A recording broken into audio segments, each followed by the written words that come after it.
संत श्रेष्ठ ज्ञानेश्वर महाराज यांचा हा एक प्रासादिक असा अभंग आहे. अभंग 3 चरणाचा असून मानवी जीवनाची सार्थकता कशानं होईल याचा विचार सांगणार आहे. माझ्या निरूपणाला प्रारंभ करण्यापूर्वी अंतःकरणातील काही सात्विक स्पंदन व्यक्त करणं कर्तव्य मानतो. इतिहास आणि पुराण प्रसिद्ध असणारं हे प्राचीन असं भोजापूर क्षेत्र सांप्रत काळात ज्याला भोसरी हे नामाभिधान आहे, भगवान शंकरांच्या चरण सानिध्यात महाशिवरात्रीचा पारिवार्षिक उत्सव सुरू आहे. या प्रभागाचे लोकप्रिय आमदार माननीय श्री महेशदादा यांच्या कुशल नेतृत्वानं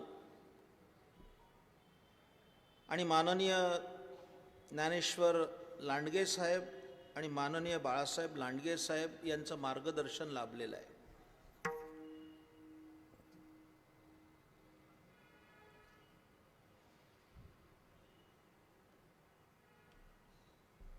काही वेळेला एखाद्या गावामुळे एखाद्याला महत्त्व येतं आणि काही वेळेला एखाद्या व्यक्तीमुळे गावाला महत्त्व येतं.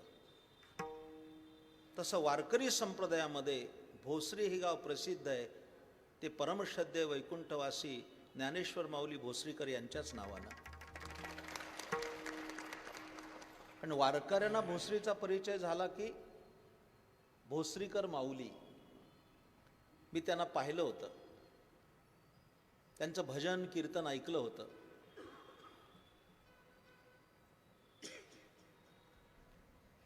नेके वारकरी पण त्यांच्यात दिसत होतं. वास्तविक त्यांचं आडनाव लोंढे, पण लोंढे बाजूला काढलं आणि भोसरीकर हे नाव जे सुरू झालं, अवघ्या महाराष्ट्रामध्ये ज्ञानेश्वर माऊली भोसरीकर, भोसरीचं नाव त्यांनी उज्ज्वल केलं आपल्या गावाचं. त्यांचे आशीर्वाद या उत्सवाला आहेत. आज एक आणखीन प्रासादिक योग, तो म्हणजे वारकरी संप्रदायामध्ये ज्या फड परंपरा चालतात, त्या फड परंपरेमध्ये महान भगवत भक्त श्री संत वैराग्यमूर्ती गंगू काका हे महान संत होते.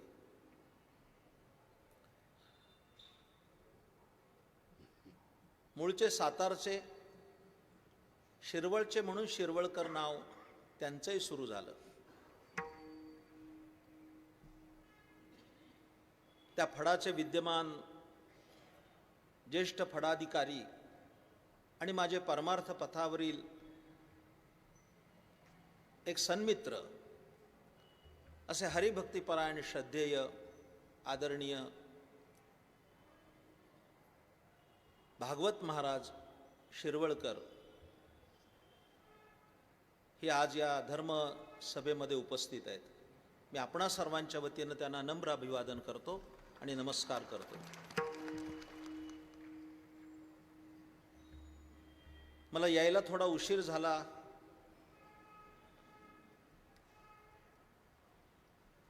पण प्रत्येकाला 2 प्रकारचं प्रारब्ध असतं. एक स्वेच्छा प्रारब्ध आणि एक परेच्छा प्रारब्ध. इथे मला 7ला पोचायला पाहिजे होतं, हे माझं स्वेच्छा प्रारब्ध. पण मोशीतली ट्रॅफिक मला येऊ देत नव्हती, हे परेच्छा प्रारब्ध. कदाचित भविष्यात पुण्यात असं होईल की बारशाला निघालेला माणूस लग्नालाच पोचेल. निमंत्रण बारशाचं आणि प्रवासाला लागला तर 22-23 वर्ष जातील आणि तो अक्षतालाच पोचेल आणि लग्नाला निघालेला माणूस मैतालाच पोचेल. असं होण्याची शक्यता नाकारता येत नाही. मला थोडा वेळ झाला आणि दुसरी गोष्ट की प्रकृतीच्या अस्वास्थ्यामुळं मला तुमच्याशी बसून बोलावं लागतं, याबद्दल मी क्षमा प्रार्थी आहे. भागवत महाराज उपस्थित असताना मला असं बोलायला संकोच होतोय, कारण त्यांचे पितृचरणाने माझे ज्येष्ठ बंधू म्हणावेत असे वैकुंठवासी परमपूज्य दादा महाराज शिरवळकर या बाबतीत अत्यंत कट्टर होते.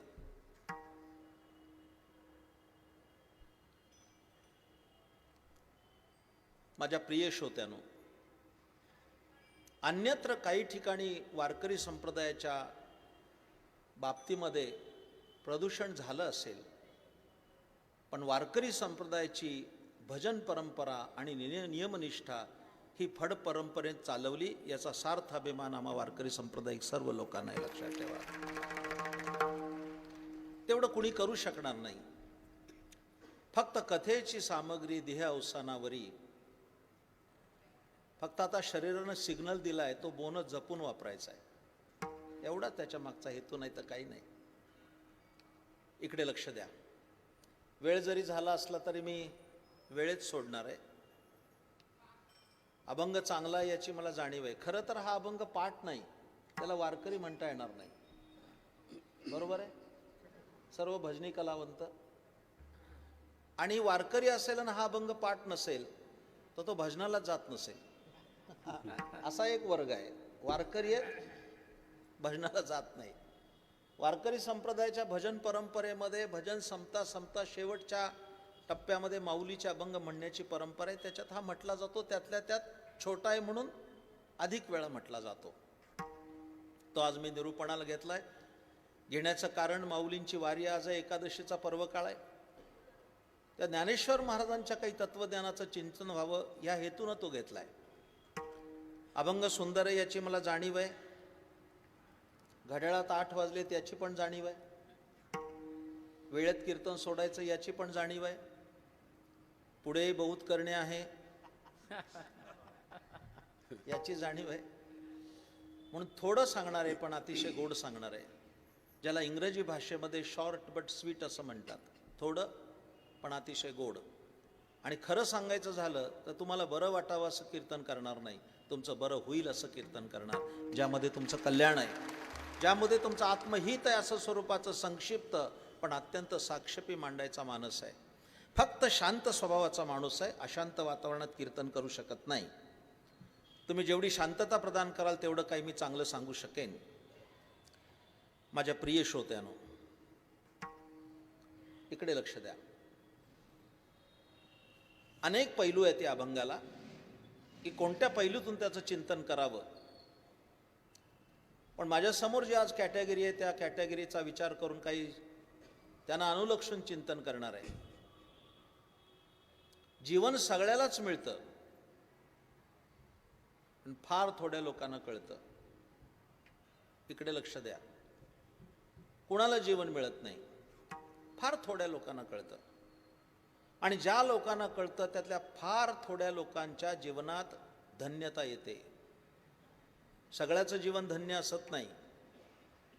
स्वनाम धन्य पुष्कळ असतात, पण आपल्या कार्यानं आणि कर्तृत्वानं आणि सेवेनं धन्य होणारी माणसं फार क्वचित सापडतात. इकडे लक्ष द्या. आता आपण पुणेकर मंडळी, माझं सगळं आयुष्य मुंबईत गेलं. माझे वडील क्लास 1 ऑफिसर होते, त्यामुळे माझं शिक्षण सगळं मुंबईत झालं. कार्यारंभ पण मुंबईतच झाला. पण इथला दृष्टांत द्यायला काही अडचण नाही. हे सर्व ज्येष्ठ लोक बसलेत, आयुष्यभर परमार्थ केलेले. तुम्ही कधी रेल्वे स्टेशनला उतरल्यानंतर त्याचा फलक बघितलाय का हो? कोणाला फुरसत आहे बघायला? गाडीतून उतरल्यानंतर प्लॅटफॉर्मवरनं माणसं पळतच सुटतात. किंवा गाडी धरायची असेल तर 8-17चे लोकल पकडायला कशी तरी धावत पकडतात. पुण्याचं त्या मानानं जीवन थोडं शिथिल आहे. मुंबईची पळापळ आम्ही अनुभवली, जगलो. फार पळावं लागतं. मला काही त्याचा सगळा विस्तृत इतिहास सांगायचा नाही, पण एक तुम्ही सर्व बसलेला ते एक मौज सांगतो. चंद्रकांत ऐकण्यासारखी मौज आहे, जरा ऐका तुम्ही पण.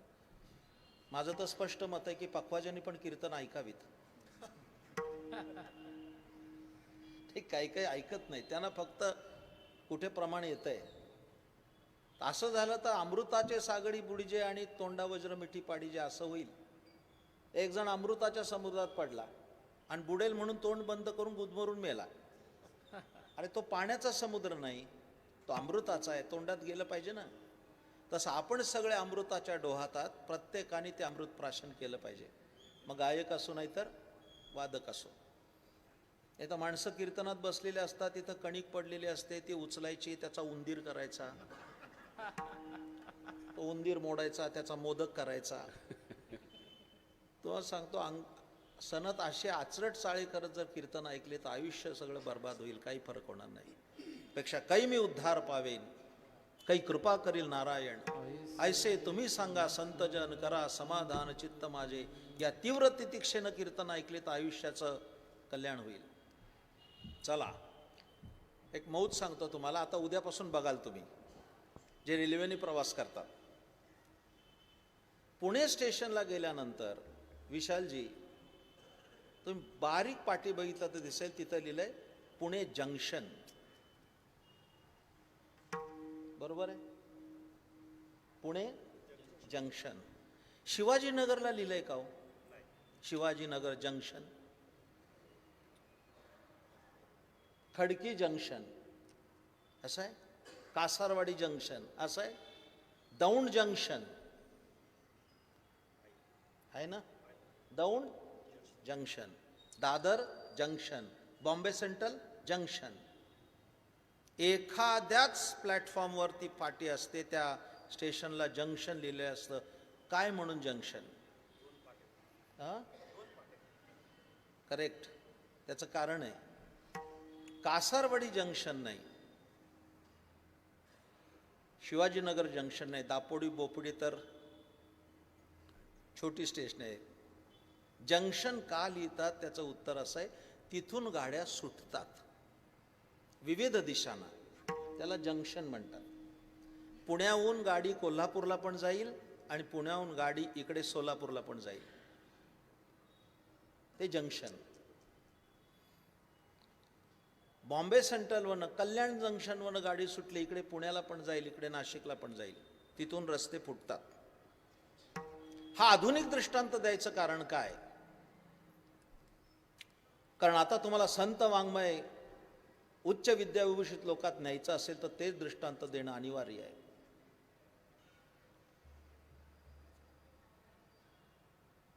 तसं माझ्या प्रिय श्रोत्यानो, कल्याण जंक्शन आहे, पुणे जंक्शन आहे, बाकीची छोटी मोठी स्टेशनं सामान्य स्टेशन आहेत. या दृष्टांतातला सिद्धांत असा आहे, कुत्रा, मांजर, डुक्कर, गाय, म्हैस ही सगळी सामान्य स्टेशन आहेत आणि मनुष्य हे जंक्शन स्टेशन आहे. लक्षात ठेवा, हा मुद्दा मोठा आहे. आम्ही जन्माला आलो आता जंक्शन स्टेशनला उभे आहेत आपण, इथूनच आता गाड्या सुटतील. येणेच शरीरे शर्रा येणे सरे, किंबहुना येर जारे चिरा पडे. एकदम टिपिकल सांगतोय, जास्त मी विस्तार करणार नाही. वाक्य सांगू, ऐकता. मनात आलं तर या स्टेशनवरनं गाडी अलंकापुरीला जाईल एक वे, आणि मनात आलं तर लंकापुरीला जाईल रावणाच्या. मनात आलं तर ज्ञानोबरायच्या अलंकापुरीला जाईल, मनात आलं तर लंकापुरीला. मनात आलं तर ही गाडी क्षीरसागरात जाईल आणि मनात आलं तर नवसागरात पण जाईल. तुम्ही ठरवायचंय कोणत्या रस्त्याला जायचंय. हा मनुष्य देह मिळाला आम्हाला.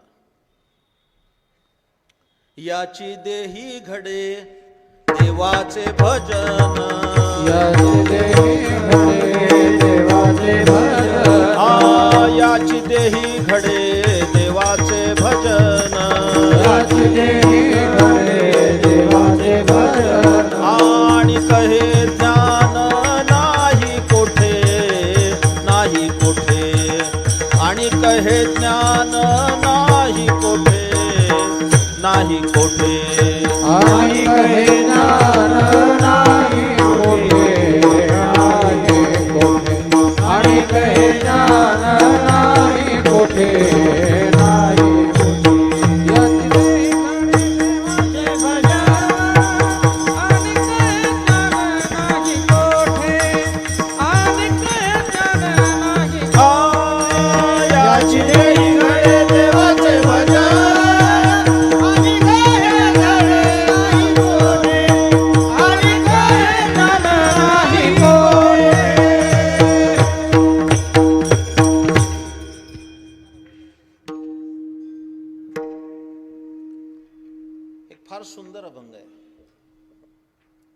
मध्यंतरी म्हणजे चांगले 50-60 वर्षापूर्वी असा एक शोध लावला होता एका संशोधकानं.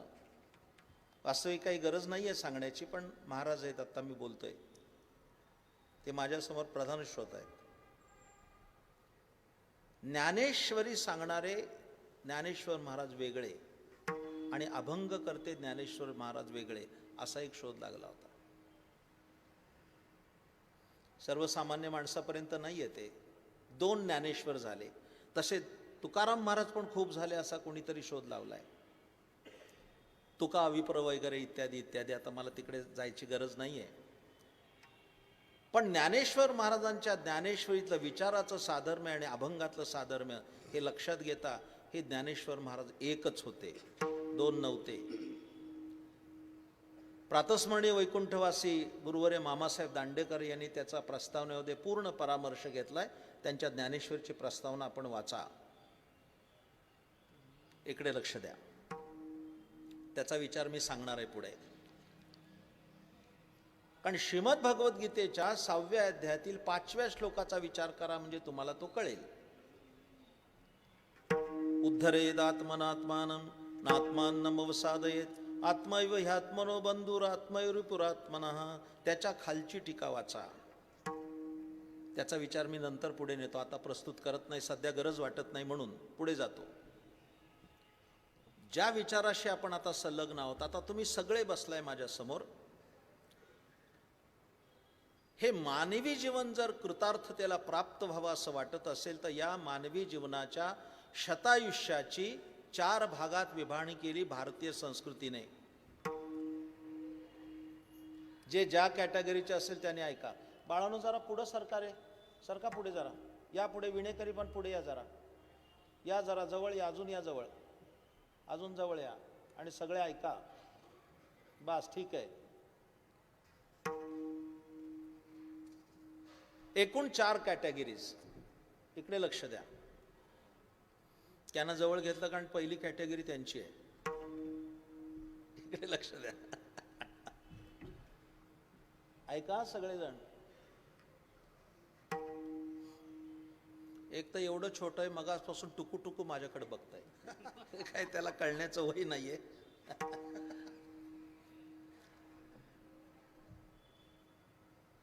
वय वर्ष 0 ते 25 ब्रह्मचारी आश्रम. 0-25 त्या कॅटेगरीत आहेत. फक्त आणि फक्त अध्ययनच करायचं, बाकी काही करायचं नाही.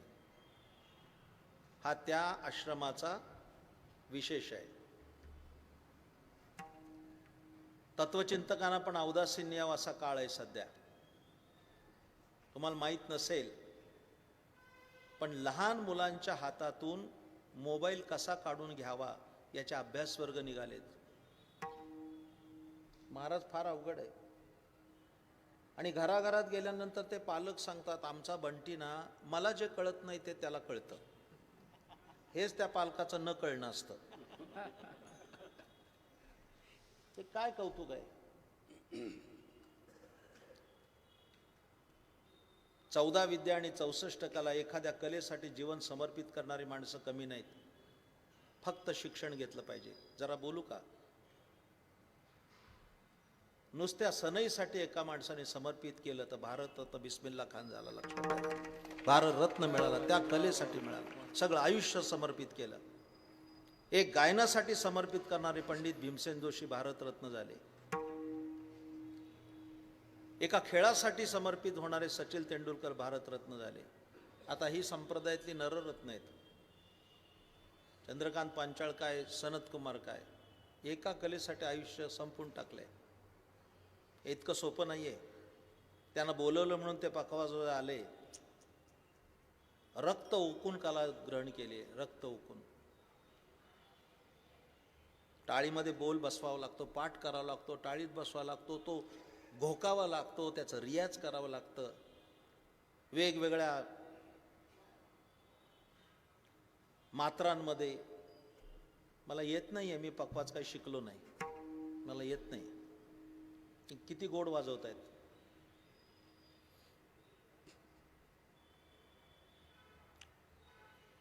25 पर्यंत अध्ययन केलं पाहिजे. कोणत्या तरी जे आवड असेल, ज्या बाजूचा कल असेल त्या बाजूला शिक्षण घेतलं पाहिजे 25 पर्यंत, बाकी काही करायचं नाही. हे मी कीर्तनात सांगतोय. रात्री आता काय सांगू, ब्राह्ममुहूर्तावर उठलं पाहिजे आणि अभ्यास केला पाहिजे. सध्याची पिढी मोबाईलच्या नादात ब्राह्ममुहूर्तावर झोपायला जातीये आणि 11 वाजता झाली भली पहाट. याच्यावरच एक मला स्वतंत्र कीर्तन करावं लागेल.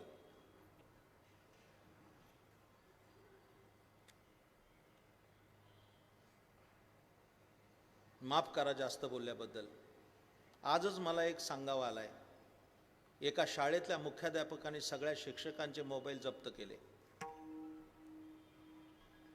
मास्टरला साईन घेतली की लगेच मोबाईल ठेवायचा आणि शाळा सुटताना घ्यायचा.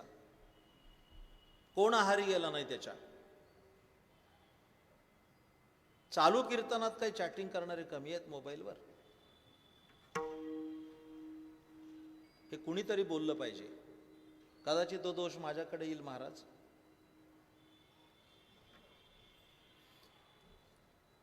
मी मोबाईलवर बोलत नाही.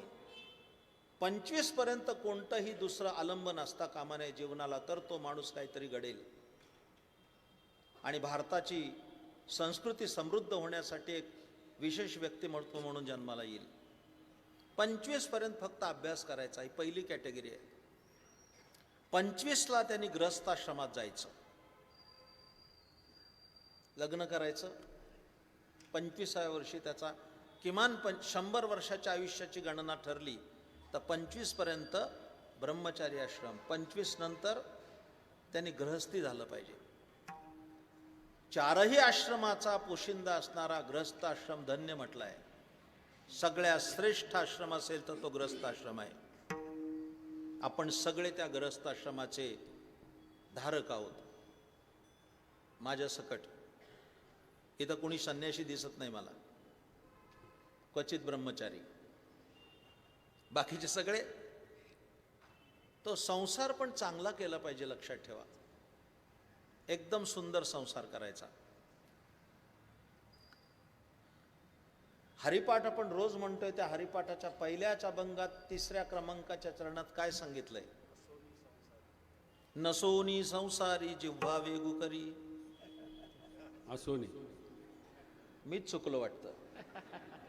शब्द काय? असोनी, संसारात असा. मी असं म्हणतो महाराज, मी असं म्हणतो, जर पहिल्या अभंगात ज्ञानोबारायांनी नसोनी संसारी जिव्हा वेगू करी असा जर शब्द घातला असता तर पुढचे 26 अभंग आम्ही वाचलेच नसते. आपल्यासाठी नाही. ब्रह्मचर्याचा 80 धारा व्रत स्वीकारून पेक्षा जे विषय जिणोनी जन्मले ऐसे शुकादिक दादुले, ज्यांचं वर्णन त्यांनी स्वतःच केलंय, त्या ज्ञानोबारांनी सगळ्यांना सांगितलं प्रपंच करा. पण मी हरिपाठाच्या 3 भागात विचार केलाय बरं का. 3 गोष्टी सांगतो हरिपाठातल्या. पहिल्या अभंगात काय सांगितलं? असोनी संसारी. पण माणूस असा आहे की त्याला सवलत दिली की तो इतका वाहत जातो. 12 दृष्टांत नाहीये पण सांगतो. मी नाही, ज्ञानोबारांनी सांगितलंय. सांगू म्हणता? नाही तर नकोच सांगायला, जाऊ दे, पुढे जातो. बरं सांगतोच चला. मलाही ती खसखस नको की राहिलं सांगायचं. तुम्हालाही तसं वाटायला नको. ते सांगायचं ठेवलं त्यांनीच. रस्त्याने जाताना एखाद्या माणसाने सर्दी झाली म्हणून शेंबूड शिकरावा आणि तो पडावा आणि त्या शेंबडाच्या बेडक्यामध्ये एखादी माशी गुंतावी. ती मरेपर्यंत जशी निघत नाही तसा प्रापंची माणूस त्या संसारात अडकलेला असतो. इतका दृष्टांत ज्ञानोबारांनी दिला. म्हणून द्यायला जरा मला म्हणायलाही किळस वाटत होती. आकंठ बुडतो त्या संसारात, आकंठ. इकडे लक्ष द्या. मी 3 अजून भाग सांगणार आहे त्याच्यामध्ये, फार मजेशीर आहेत. आत्ता मी येताना बघितलं मोशीत. आपल्याला कीर्तनाला जाता जाता काही काही दृष्टांत रस्त्यालाच सापडतात. फक्त दृष्टी पाहिजे. काय तुम्हाला विशालजी सांगू, बघितलं मी आत्ता ही मोशीच्या चौकात ट्रॅफिक होती, पुढं गाडी जात नव्हती, मला काचेतून दिसत होतं. 2 नवरा बायको भाजीपाल्याची पिशवी घेऊन चालले होते. त्यात कांदा, बटाटा, टॉमॅटो, फ्लावर, कोबी, ब्रोकली, सगळं गच्च भाजी, आलं, लसूण, सगळं गच्च. त्या पिशवीचा एक बंद नवऱ्याच्या हातात आणि एक बंद बायकोच्या हातात, अशी दिंडी चालली होती. आज मला कळलं पिशवीला 2 बंद का असतात. आज कळालेला मला, आज मला हे तत्वज्ञान कळलं त्या बंदाचं, 2 बंद का असतात. काय प्रपंच चाललाय माणसाचा,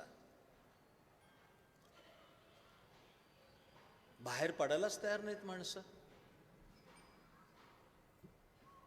दासबोध वाचा, आपण जरा वेगळा मुद्दा आहे आता. आपण वारकरी ज्ञानेश्वरीचे उपासक, पण असा नियम नाही की दासबोध वाचू नये. इथे थोर समर्थ भक्त होते सुनीलजी चिंचोलकर, ज्याने 80 पुस्तकं लिहिली. फार मोठा माणूस होता पुण्यातला. आमच्यावर खूप प्रेम. मी आणि आमचे श्री गुरु चैतन्य महाराज देगलूरकर, आमच्या दोघांवर खूप. एका पुस्तकातच त्यांनी लिहिलंय की वारकरी आणि रामदास याचा समन्वय साधणारे हे 2 जण आहेत, लिहून ठेवले त्यांनी. पण माझं ते पण म्हणणं आहे की वारकऱ्यांनी दासबोध वाचला पाहिजे आणि समर्थ संप्रदायिकांनी ज्ञानेश्वरी वाचली पाहिजे. त्यांनी पण ज्ञानेश्वरी वाचली पाहिजे, कोणत्याही पंथाचा अभिनिवेश न धरता. दासबोध फार सुंदर आहे, वाचून बघा. 20 दशक 200 समास, 200 समास आहेत, पण इतका सुंदर आहे. वाचा तर खरं. नाही तुम्हाला जमलं 2 समास तरी वाचा. 200 पैकी कोणते 2 समास? एक उत्तम पुरुष लक्षण आणि एक मूर्ख लक्षण. नाही समजलं? निदान कळेल ना त्यात कुठल्यात आपण आहोत. मूर्ख लक्षणात आहे का उत्तम पुरुष लक्षणात आहे? फार सुंदर लिहिलंय समर्थांनी. जरा झलक सांगू का थोडीशी? फक्त तो सदरा एखाद्याला फिट्ट बसला तर माझ्याकडे बघू नका, असं होण्याची शक्यता आहे. मार्गे खात खात जाय तो एक मूर्ख, मार्गे खात खात जाय. निघाला वडापाव घेऊन खात खात रस्त्याने. सदा सासूरवाडीशी जाय तो एक मूर्ख. हा सदरा बऱ्याच जणांना बसेल.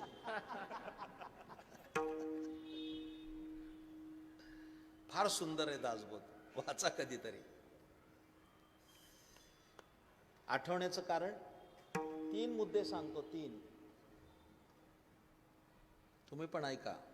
3 मुद्दे. असं काही ठरलेलं नाहीये हिरामण तात्याचं आणि माझं. कुठे गेले तात्या? की सगळा अभंग संपला पाहिजे असं काही ठरलं नाही.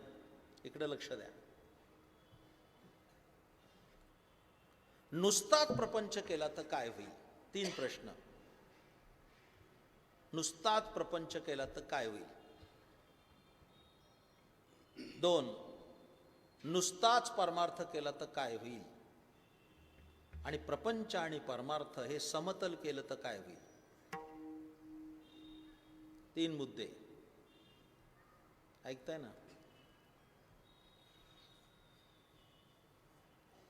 शांती ब्रह्मश्री एकनाथ महाराजांची चतुशताब्दी झाली, त्यात हा विचार मी मांडलाय.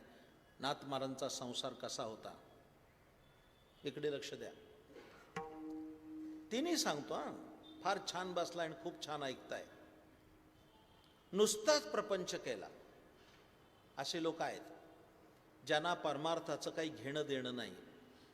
सकाळी उठायचं, आंघोळ करायची, डबा घ्यायचा, ऑफिसला जायचं, संध्याकाळी यायचं, टी व्ही बघायचा, जेवायचं, झोपायचं, सकाळी उठायचं, ऑफिसला जायचं. हो, आमचे मुंबईचे तर लोक असे, सांगू का? मुंबईला आम्ही राहत होतो. चंदू सांगतो कसं होतं जीवन माहिती आहे का? सकाळी विटी आणि संध्याकाळी टी व्ही. खलास. 2च. सकाळी विटीला जायचं, संध्याकाळी टी व्ही पुढे बसायचं. भजन नाही, कीर्तन नाही, देवधर्म नाही, उपवास नाही, महाशिवरात्र नाही. नुसता असा प्रपंच केला तर काय होईल? समर्थांच्या 3च घोषणा सांगतो मी, फार सुंदर आहेत. परमार्थ सांडोनी प्रपंच कराल, परमार्थ सांडोनी प्रपंच कराल तर यमयातना भोगाल. तुम्ही परमार्थ सोडून नुसताच प्रपंच केला तर नाही त्या यमासी करुणा, बाहेर काढता कुडी प्राणा. किंवा ज्ञानोबराय म्हणतात, यमाचा पाहुणा प्राणी होय. इकडे लक्ष द्या. दुसरी कॅटेगरी तर आणखीन विचार करण्यासारखी आहे. फार सांगताना सुद्धा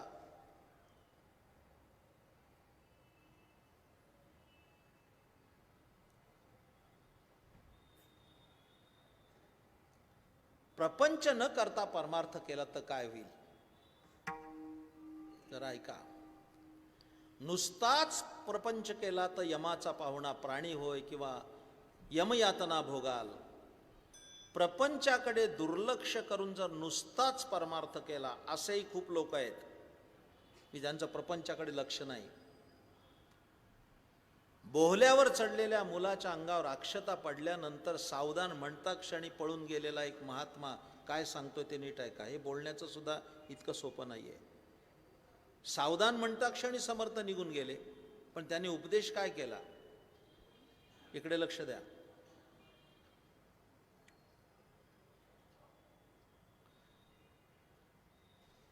प्रपंच सांडोनी परमार्थ केला, प्रपंच सांडोनी परमार्थ केला तरी अन्न मिळे ना खायाला, मग तया करंट्याला परमार्थ कैसा.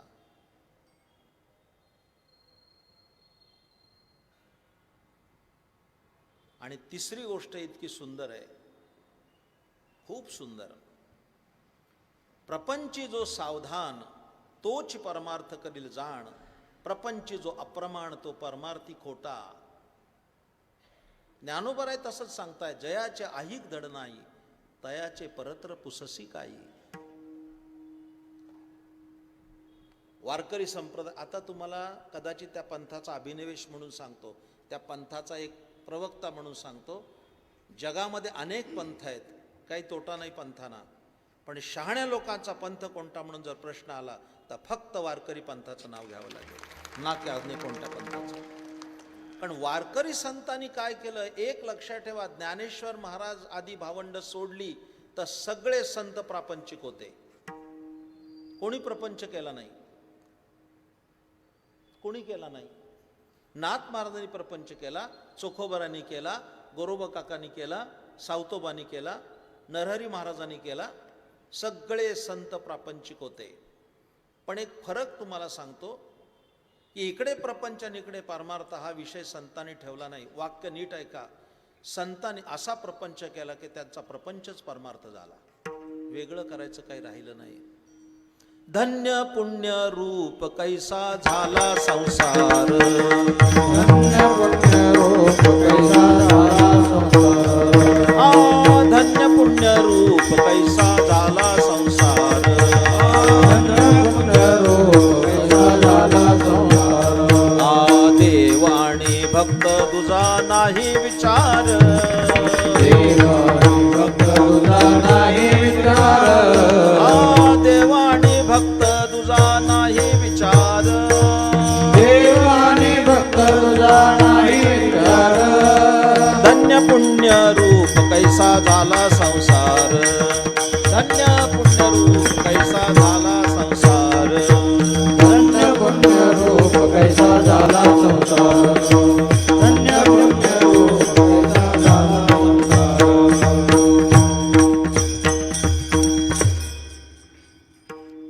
आता हे विस्तार करायला मला जागा आहे, पण करता येत नाही वेळेची मर्यादा लक्षात घेता. कसे संसार होते यांचे. तुम्ही सगळे बहुश्रुत आहात, गेली अनेक वर्ष कीर्तन ऐकतायत. शब्द वरचा काय त्या अभंगातला वाचा.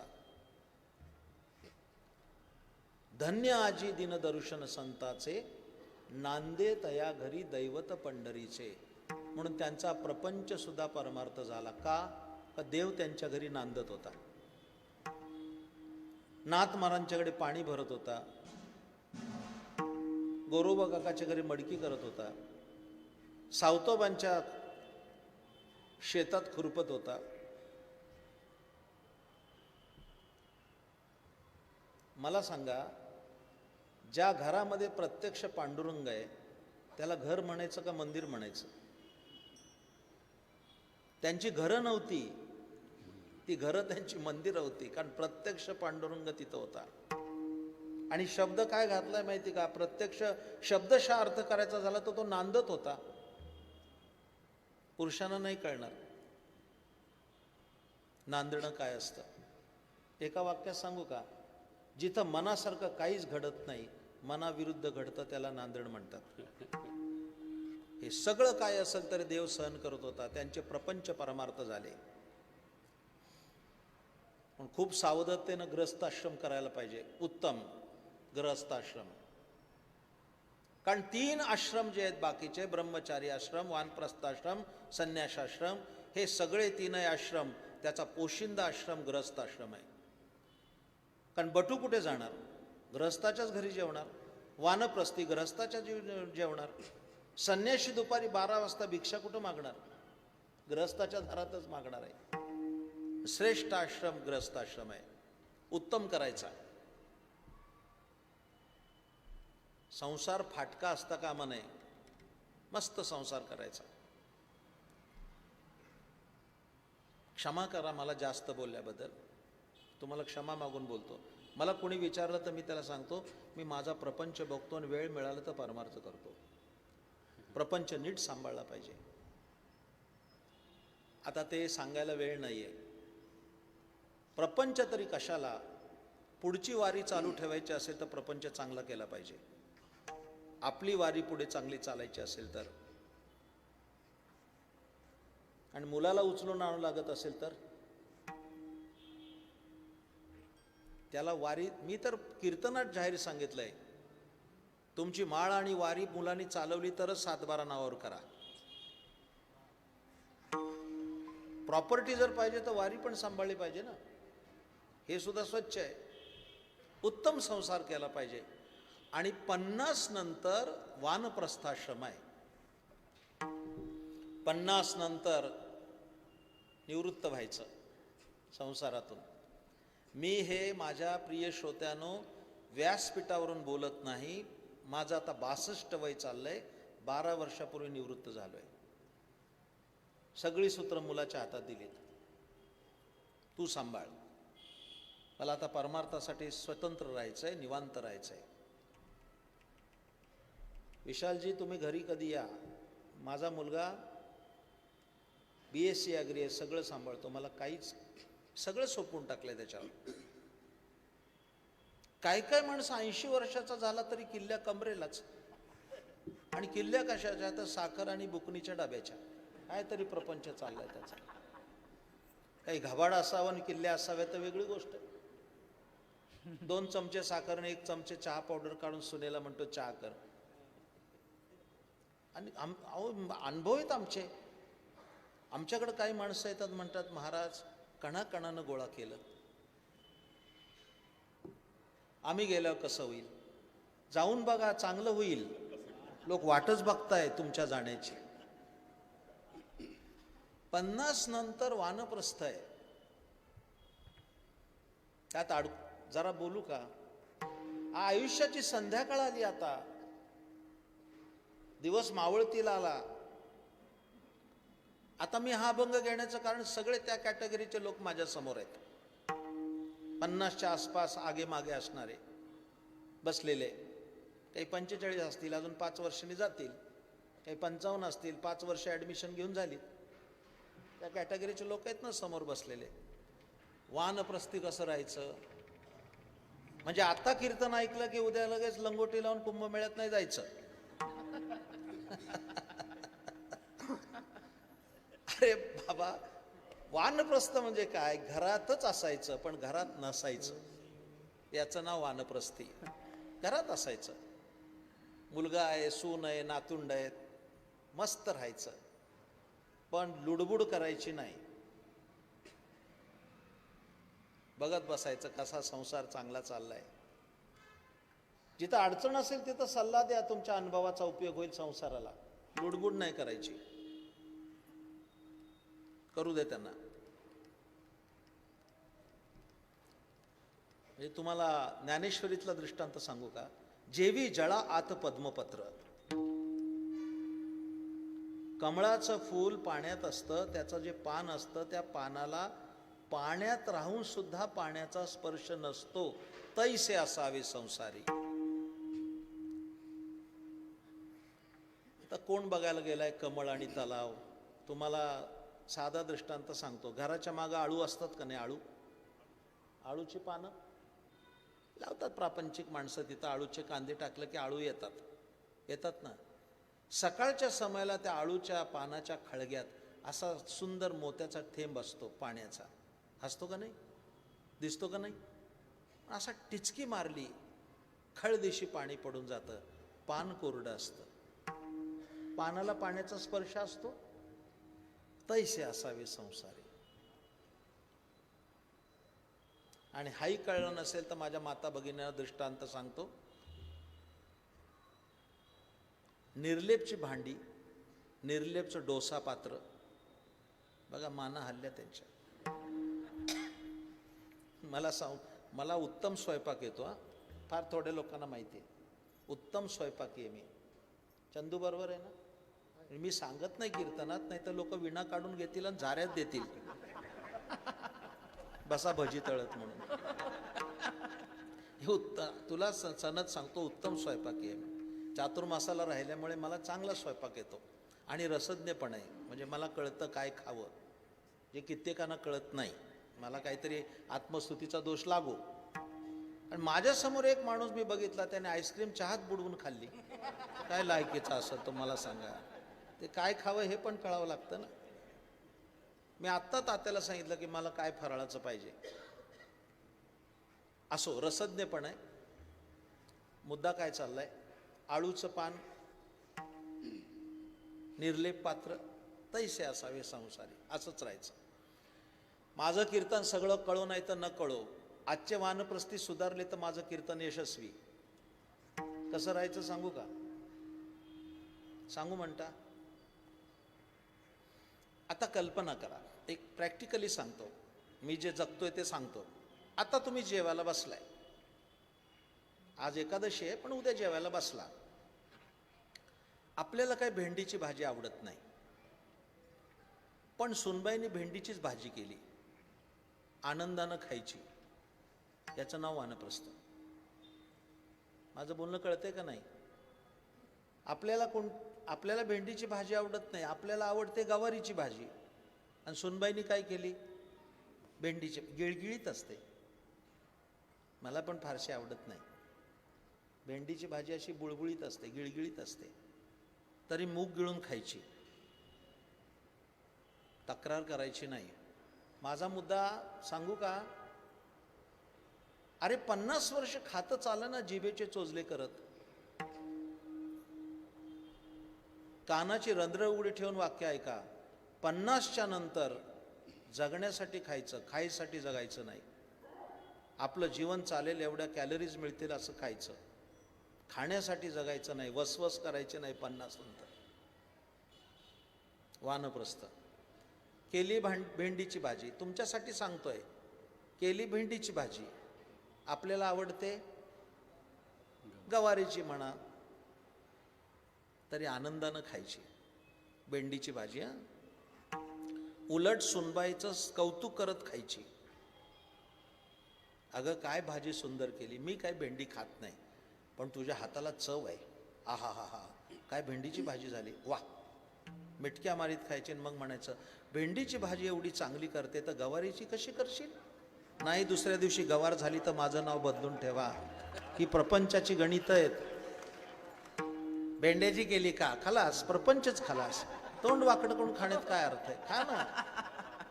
हे प्रपंचातलं तत्वज्ञान आहे, जे जगतोय ते सांगितलंय मी. असा वानप्रस्थ जगायचं 50 ते 75. आणि 75च्या पुढे देवाने जर आयुष्य दिलं, मिळालं, तर संन्यास घ्यायचा. मगाशी सांगितलं पण मग लगेच भगवं घालायचं, काही गरज नाही. एकच वाक्य सांगतो, संन्याशाची व्याख्या करणारा जगाच्या पाठीवरचा एकमेव तत्ववेत्ता कोण असेल तर ते फक्त ज्ञानेश्वर महाराज आहे. लक्षात ठेवा. ज्ञानोबारायासारखी व्याख्या कोणीच केली नाही. मी माझी ऐसी आठवण, विसरले जयाचे अंतकरण, पार्था तो संन्याशीचा निरंतर. पांढरे कपडे असले तरी सुद्धा काही आवश्यकता नाही. कोणत्याही संतांनी आपले पोशाख बदलले नाही. तुम्ही बघा, आहे त्या पोशाखात राहिले. पंढररायाची सेवा करत करत आपल्या आयुष्याची इति कर्तव्यता झाली. संन्याशाचा अर्थ मी आणि माझं संपलं की तो संन्याशीच आहे. क्षमा करा, क्षमा करा. पांढऱ्या कपड्याच्या कमरेला 1 किल्ली असेल, भगव्या कपड्याला 500 किल्ले आहेत.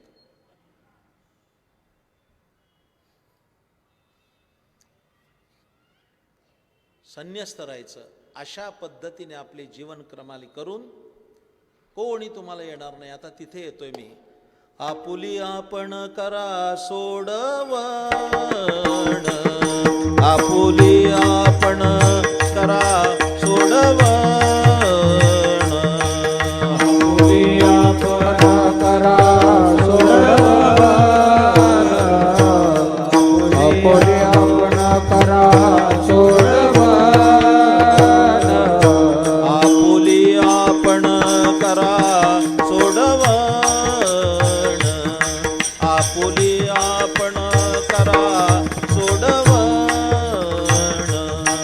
आपुली आपण करा सोडवण, आपुली आपण करा सोडवण, संसार बंधन तोडावेगी, संसार बंधन तोडावेगी, तोडावेगी, तोडावेगी, तोडावेगी. आपुली आपण करा सोडवण, आपुली आपण करा सोडवण.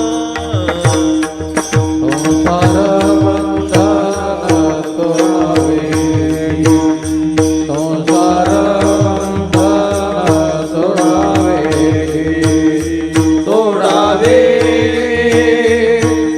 बंधन तोडावे, तोडावे, तोडावे, तोडावे की आपुली आपण करा सोडवण, आपुली आपण करा सोडवण.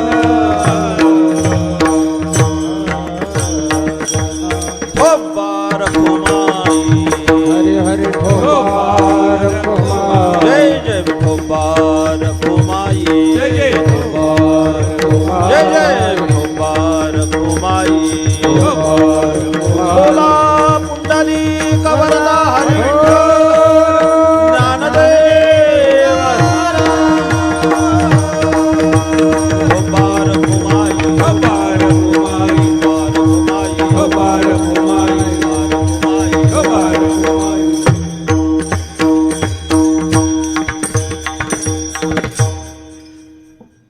अभंगाच्या ध्रुपदाचं चिंतन चालू आहे. शतायुष्यामध्ये चतुर्विध आश्रमातून मनुष्य जर जाईल तर कदाचित त्याच्या उद्धाराचा मार्ग त्याला सापडेल आणि तो त्याचा उद्धारक ठरेल. मी मगाशी संदर्भ दिलाय की ज्ञानेश्वर महाराजांचा आणि अभंगकर्त्या ज्ञानेश्वर महाराजांचा मेळ तो असाच आहे. मी आता होमवर्क म्हणून घरी जा आणि वाचा. 6व्या अध्यायाचा 5म श्लोक जो आहे त्या 5म श्लोकामध्ये जो विचार दिलाय तो या ध्रुपदाशी निगडीत आहे. त्याच्या खाली जी टीका आहे ती वाचण्यासारखी आहे. तव हसून श्रीकृष्ण म्हणे, नवलना हे तुझे बोलणे, कवणासी काय दिजेल कवणे अद्वैतीये. त्या श्लोकाखालची टीका आहे.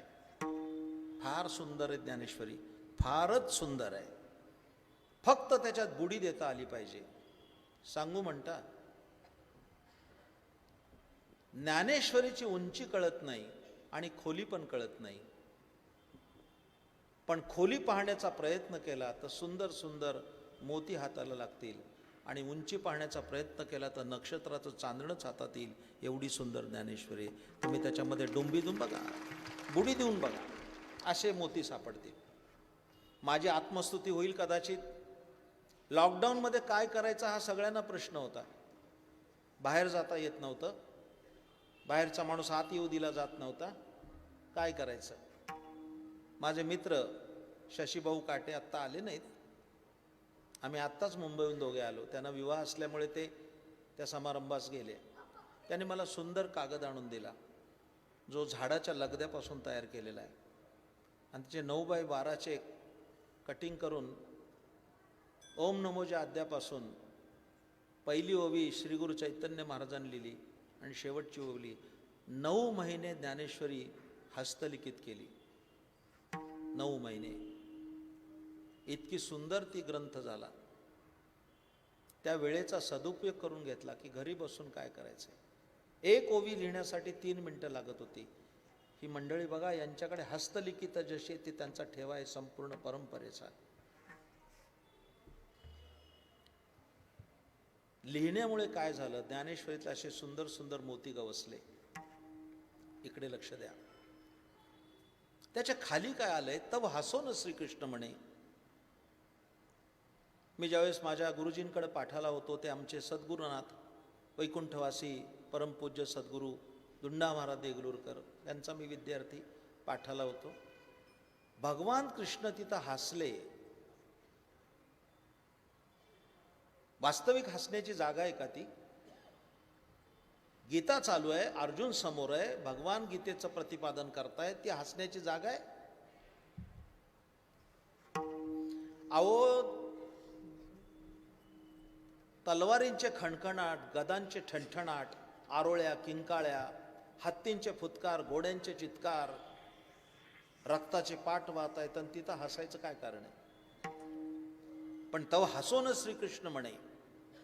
ज्ञानोबाने लिहिलंय, उद्धरेद आत्मनात्मानम या श्लोकाच्या खाली तव हसो न श्रीकृष्ण म्हणे.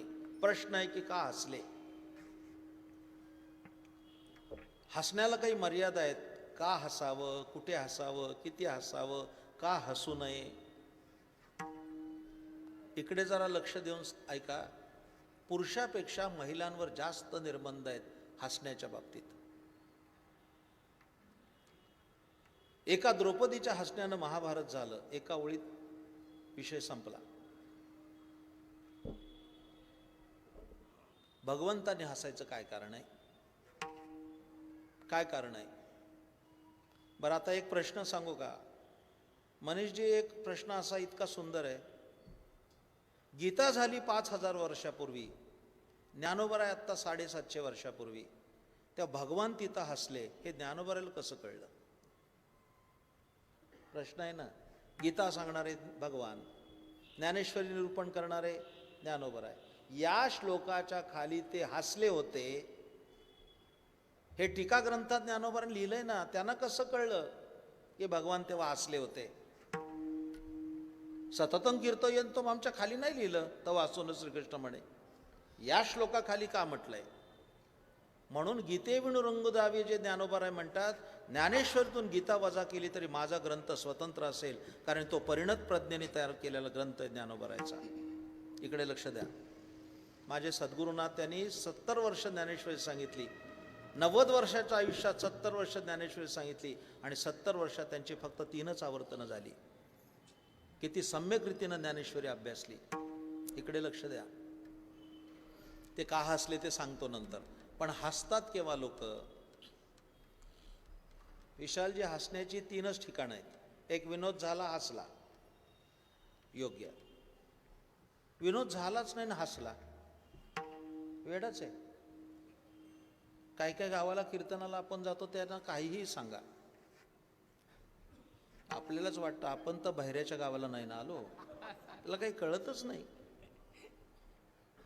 तुला चंदू वाटेल, पण असल्या 52 गावाची यादी मी लिहिली, परत जायचं नाही म्हणून. त्याला जर कळत नाही, शंका असतील माणसं, तर आपला वेळ आणि प्रवास फुजूल खर्ची घालायचं काय कारण आहे? विनोद झाला, हसला, शहाणा. विनोद झालाच नाही, हसला, मूर्खच आहे. आणि विनोद होऊन हसला नाही, तो त्याच्यापेक्षा वेडा. काही काय ना नाही कळत. काही मंदिरात कीर्तन होत असं त्या खांबाला टेकून बसलेला असतो, फक्त बुक्का लावून हारच घालायचा असतो. आता जिवंतपणाचं कोणतंच लक्षण नसतं. काय उघडणार त्याच्या पुढे आपण. आता तुम्ही किती चांगली दाद देताय कळतंय तुम्हाला. दुसरं हास्य कधी असतं माहितीये का, एखाद्याची फजिती झाली की हसू येतं. एक कल्पना करा, भर चौकात एक 150 किलोचा माणूस पडला. हे प्रत्यक्ष प्रमाण. काय होईल अगोदर. यू आर करेक्ट हा चोपदार. आता मी सांगेल भोसरी सारखा चोपदार कुठेच नाही. काय होणार, पहिल्यांदा हसूच येणार ना. सहानुभूतीनंतर अगोदर त्याला उचला रे उचला. नंतर मी खूप कीर्तन ऐकली बरं का महाराज. आता जवळजवळ 45 वर्ष झाली. अनेक लोकांनी, तसा मी बहुश्रुत आहे आणि मी नाव सांगून सांगतो त्याचं ऐकलं म्हणून. ती पुढी माझ्या नावावर खपवत नाही. एक जुने कीर्तनकार पठडीतले होते, हरिभक्तीपरायण, आदरणीय नामदेव आप्पा शामगावकर. विनोदी कीर्तनकार होते, फार चांगले विनोद करायचे, ग्राम्य असायचे, ग्रामीण होतं. त्याने एक गोष्ट सांगितली होती त्यांची म्हणून सांगतो. ते म्हणले एका दाम्पत्याला मुलगी झाली, आप्पाचा दृष्टांत, आणि त्या मुलीचं नाव काय ठेवलं, फजिती. काय नाव ठेवलं आप्पांचं. अहो फार आता आम्हाला त्रास आहे फार. एखाद्याचा फोन येतो, महाराज hello Ramkrishna Hari, good news, मुलगा झाला, वा वा वा अभिनंदन. करावंच लागतं. तो म्हणतो अभिनंदन नंतर करा, पण जरा आता अमरकोश बघा आणि आमच्या मुलाला चांगलं नाव सुचवा. आणि ते असं नाव असलं पाहिजे, अनकॉमन, जगात नसलं पाहिजे. असं कसं होईल. म्हणजे उद्योग त्यांनी करायचे ना आम्हाला कामाला लावायचं. काय धंदा आहे आम्हाला सांगा ना. आम्हाला ज्ञानेश्वरी बघू का हे उद्योग करायचे. असलं नाव सांगा की कोणा जगात नसेल. आता त्याने नाव काय ठेवलं, फजिती. आप्पा फार गोड सांगायचे. मग ते नवरा बायको अशी मुलगी 2-3 वर्षाची गेले जत्रेला एका, आणि त्या जत्रेमध्ये ती मुलगी हरवली. हात सुटला, गेली कुठं काय माहिती. हवालदिल झाले आई बाप, आणि भेटेल त्याला विचारायला लागले, आमची फजिती बघितली का हो. तुम्हाला चांगलं कळतंय मी काय म्हणतो. आमची फजिती बघितली का हो. ज्याला विचारायचे ते म्हणायचे आमची काय कमी चालली तेव्हा तुमची बघावी. असं आप्पाचा दृष्टांत होता. अशी फजिती झाली, हास्य येतं. आणि तिसरा मुद्दा, एखाद्याचा प्रश्न चुकीचा असेल तर हसू येतं. प्रश्न जर चुकीचा असेल हसू येणार. होतात असे प्रश्न. सांगू म्हणता चुकीचे प्रश्न.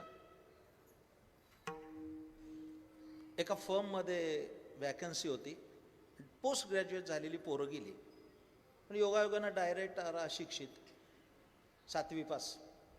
तो मुलगा आला, त्याला विचारलं नाव काय. तो म्हणला माझं नाव शिरीष अनंत कुलकर्णी. बरं, शिक्षण किती झालंय. तर म्हणला मी MSc झालोय. म्हणजे मॅट्रिक झालाय का.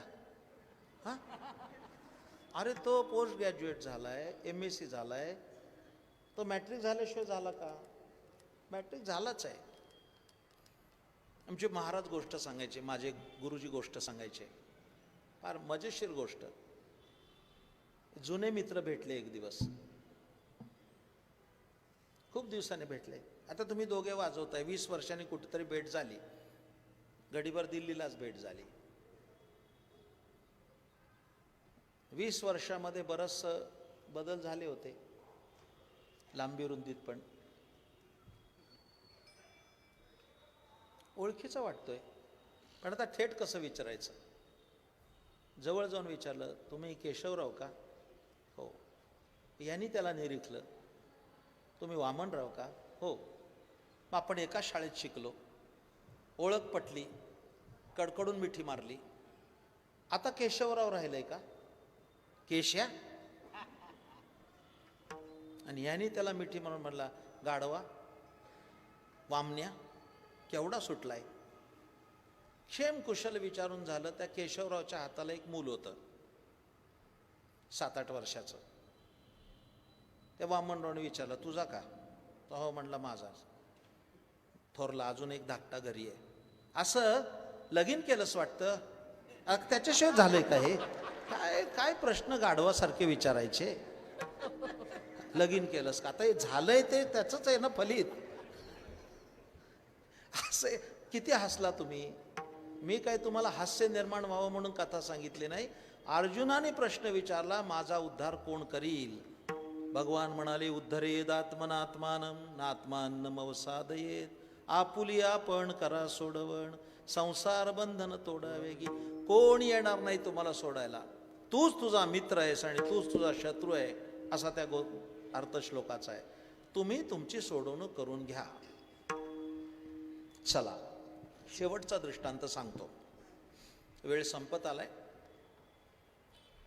माझं शिक्षण सगळं मुंबईला झालं. बिर्ला कॉलेजला होतो.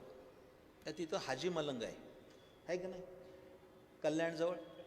त्याला आता मलंगड म्हणतात. झालेली गोष्ट आहे माझ्या जीवनातली. महाराज, मी काय 16व्या वर्षीच कीर्तन सुरुवात केलं तेव्हा मला तिथे महाराजच म्हणत होते. कॉलेजमध्ये धोतर नेसून जात होतो. हां, हे पण सांगितलं पाहिजे. आज नेसलो असं नाही. वयाच्या 18व्या वर्षी धोतर नेसलोय, परत पाटलून घातली नाही. माझे वडील क्लास 1 ऑफिसर होते तरी. इकडे लक्ष द्या. पुणे युनिव्हर्सिटीत पण धोतर नेसून जात होतो. सांगायचं तात्पर्य, ते आमचे सगळे मित्र म्हणले की चला महाराज आपण ते जाऊ बघायला. तर मग चला म्हटलं. आम्ही गेलो. आता गेल्यानंतर काय झालं, ते म्हणले एक काठी घ्या. मी कशाला काठी? घ्या तर खरं. घेतली ती 2 रुपयाची काठी, रंगीबेरंगी. तुम्ही कधी गेलात तर बघायला मिळेल. पुढं गेला म्हटले जरा फुटाणे घ्या. मला काय आवडत नाहीत फुटाणे. घ्या तर खरं. ते कशाला? ते म्हणे माकडाला फुटाणे आवडतात. मला काय आवडत नाहीत म्हणलं. अहो म्हणले इथं माकडं खूप आहेत, जाऊ देत नाहीत. त्याला फुटाणे टाकले की तो रस्ता देतो. घ्या फुटाणे. भागवत महाराज फुटाणे घ्यायला गेलो. ही गोष्ट 40 वर्षापूर्वीची. 1 रुपयाला 100 पुड्या फुटाण्याच्या. तर माझ्या मित्राला म्हणलं, काय रे प्रशांत, फुटाणे स्वस्त दिसतात इथं. पुडी उघडून बघा. चंदू पुडी उघडली तर एका पुडीत एकच फुटाणा. काय त्या माकडाची तरी समजूत आहे. माकड आलं की पुडी टाकायची आणि ते फुटाणं खायचं आणि दुसऱ्या पुडीच्या शोधात. अतिशय माकडाला फुटाणे प्रिय. मला हे सांगायचं आहे. एका बाईने काय केलं, इकडे लक्ष द्या. एका बाईने घागरीमध्ये फुटाणे ठेवले. पूर्वी अशा घागरी असायच्या बंद गळ्याच्या छोट्या, त्यात फुटाणे ठेवले आणि ती गेली बाजारात. एका माकडाने फुटाणे बघितले त्या घागरीतले. ते माकड खिडकीतून उडी मारून आलं आणि त्या बाईनी फुटाणे घागरीत ठेवले होते, त्याच्यात हात घातला, फुटाणे घेतले. मोकळा हात घागरीच्या गळ्यातून गेला, पण फुटाणे घेतल्या मूठ फुगली. आता हात कुठं बाहेर निघतोय. जोर लगा के हैया. ओढतय ओढतय, हात काय निघेना. आरडाओरडा करायला लागलं, बोलवायला लागलं, कुणीतरी या, माझा हात काढून द्या, कुणीतरी या, माझा हात काढून द्या, मला सोडवा, मला सोडवा, मला सोडवा. मला विस्तार करायचा नाही. समजा एखादा माणूस आला सोडवायला, तरी त्याचा हात काढू शकेल का? काढू शकेल? त्यांनी प्रयत्न केले त्रयस्थ माणसानी, तरी काही करता त्याचा हात निघणार. मग माकडाला जर मोकळं व्हायचं असेल, त्यांनी काय केलं पाहिजे? जरा बोला मोठ्यांदा. काय केलं पाहिजे? फुटाणे सोडून दिले पाहिजेत. फुटाणे सोडले की माकड मोकळंच आहे. बघताय काय, त्या माकडाची गोष्ट नाही सांगत आहे. फुटाणे सोडा. माकडे मुठीसी धरिले फुटाणे, तुकाराम महाराजांनी अभंगच लिहिला त्याच्यावर. गुंतले ते नेणे हात ते त्याचे हात गुंतले त्याला कळत नाही. म्हणून ज्ञानोबराय आम्हाला उपदेश करतात, आपुली आपण करा सोडवण, संसार बंधन तोडा वेगी. ज्ञानेश्वर माऊली ज्ञानराज माऊली ज्ञानेश्वर माऊली ज्ञानराज महाराज ज्ञानेश्वर माऊली ज्ञानराज माऊली ज्ञानेश्वर माऊली ज्ञानराज. बोला पुंडलिक वरदा हरी विठ्ठल ज्ञानदेव.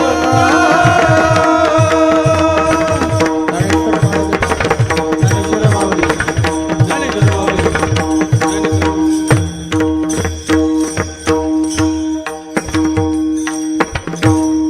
ज्ञानेश्वर महाराज सांगितलं की नरदेह प्राप्त झाला, या नरदेहातच तुम्हाला या जन्म मरण्याच्या फेऱ्यातून सुटता येईल, उद्धार करून घेता येईल. पण त्याकरता नामस्मरणाची कास धरली पाहिजे. राम कृष्ण नामे हे दोन्ही साजिरी, हृदय मंदिरी स्मराकारे, आपुली आपण करा सोडवण, संसार बंधन तोडा वेगी. मी स्वतः तेच केलंय. ज्ञानदेवा ध्यानी रामकृष्ण माळा, हृदयी जिव्हाळा श्रीमूर्तिरया, आपुली आपण करा सोडवण, संसार बंधन तोडा वेगी. कीर्तन संपलं. आदरणीय लोकनेते दादांच्या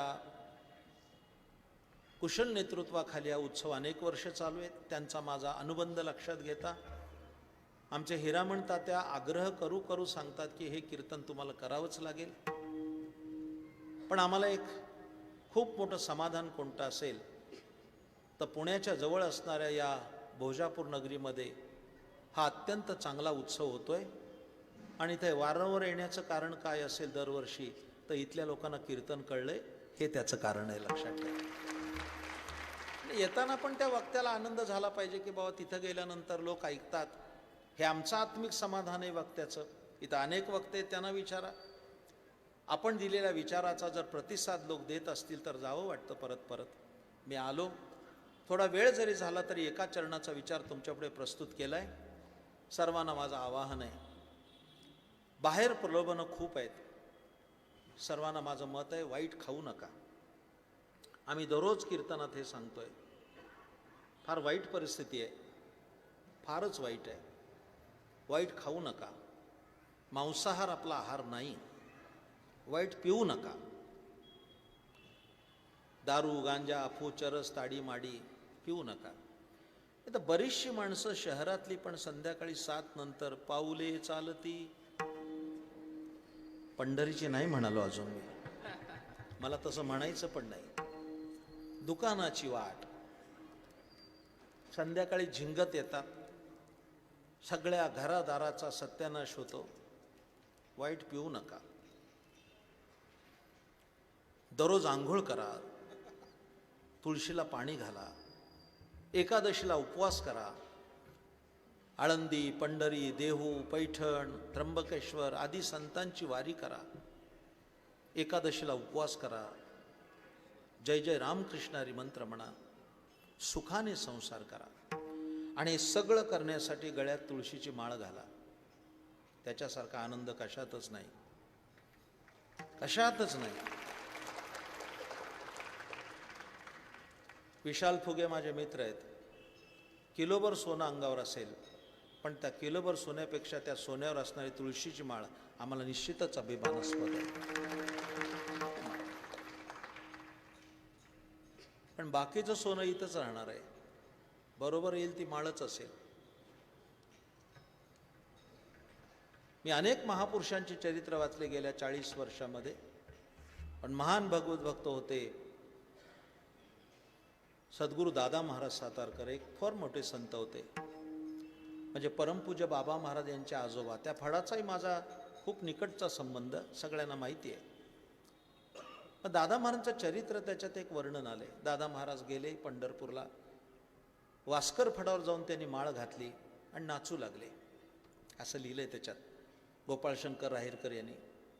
तर लोकांनी विचारलं का नाचता, तर म्हणले आनंद झालाय. कशाचा आनंद? माळ घातल्याचा.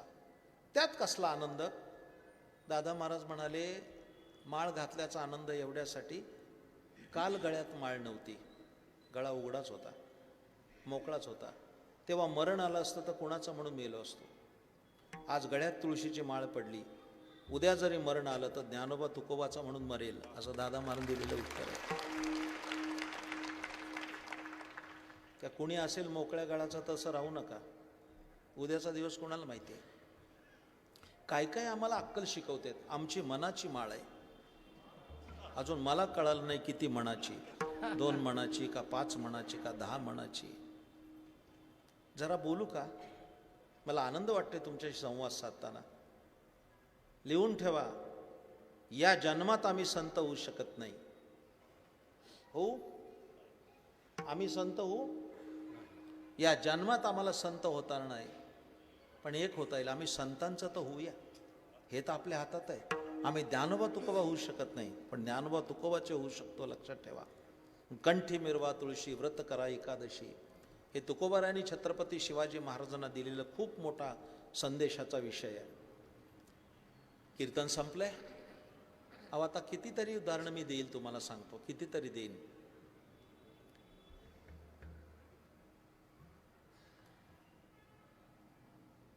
असं राहू नका. पुन्हा मनुष्य देह नाही.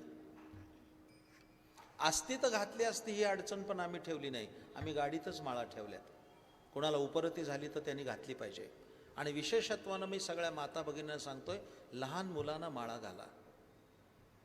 पुढची पिढी आपण चांगल्या पद्धतीनं विचाराचं संक्रमण करून शिकवली पाहिजे. आपली वारी चांगली चालवी वाटत असेल तर. ही घराणी बघा कशी आहेत. जन्माला आल्यावर 5व्या दिवशी माळ आहे, तेव्हा परंपरा चालतात, लक्षात ठेवा. पण गळ्यामध्ये तुळशीची माळ घाला. ज्याला घालायची असेल त्याने इथं या. आम्ही आळंदीवरनं 20 रुपयाला माळ घेतो, 20च रुपयाला देतो. आम्ही आता तर सुरूच केलं आहे. हेच आम्हा करणे काम, बीज वाढवावे नाम. पण त्याला विचारू नका पार्थ पाटीलला 50च्या 3 देतो का. आमचं काही दुकान नाही आहे इथं घातलेलं, मिळत नाही म्हणून आम्ही ती व्यवस्था ठेवली आहे. कीर्तन संपल्यानंतर चोपदार त्यातलं पुस्तक दे मला. जून महिन्यामध्ये 61 वर्षाचं झालं म्हणजे 61 संपन्न झाली. आणि त्या संबंधानं आनंदामोद हा ग्रंथ प्रकाशित झाला, ज्याच्यामध्ये महाराष्ट्रातल्या अनेक विद्वानांचे लेख आहेत. तो अत्यंत सुंदर, त्याचं काम वर्षभर चाललं होतं. हा केवळ ग्रंथ नसून त्याच्यामध्ये बफ कंपनीचा पेपर वापरला आहे आणि इम्पोर्टेड ब्राऊन कलरची शाई वापरली आहे. त्याचं निर्मिती मूल्य फक्त घेतलं आहे. तर ग्रंथही संपत आला, मोजक्या प्रती हाताशी राहिल्या. हा ग्रंथ घेणं अनिवार्य काय, तर हे ग्रंथातले लेख वाचलात तर त्या पुढच्या पिढीला तुम्हाला उद्बोधक राहतील. ज्याला पाहिजे त्यांनी पार्थ पाटील इथे त्यांच्याकडनं घ्यावं. त्याचं मूल्य 500 रुपये. 500 रुपये ही नगण्य किंमत आहे. 2 मुलं जर गेली आतमध्ये आणि हॉटेलमध्ये इडली सांबार खाऊन आली तर 500 रुपये जातात. पण हा ग्रंथ जर तुमच्या घरातल्या टेबलवर असेल तर त्या घराची श्रीमंती दाखवणारा असेल, हे लक्षात ठेवा. त्याचं कारण पुस्तक वाचलं पाहिजे.